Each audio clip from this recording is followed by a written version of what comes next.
আপনাকে বাসায় আরে চিল্লা চিল্লি হচ্ছে খুব আপনি নাস্তা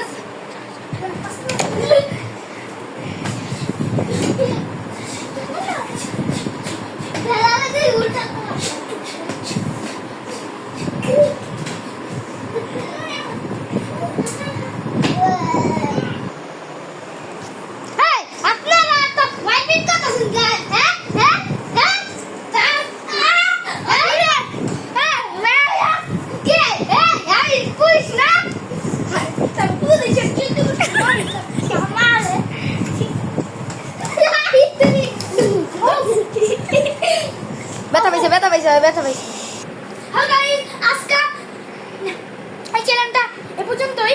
আপনারা যদি যদি কষ্ট করে পারেন আপনারা সাবস্ক্রাইব ও লাইক করে দিবেন, কমেন্ট জানাবেন কে কে শেয়ার করবে আমাদের এই মজার ভিডিওটা। আপনারা শেয়ার করবেন, সেটা লাইক করবেন। Bye bye.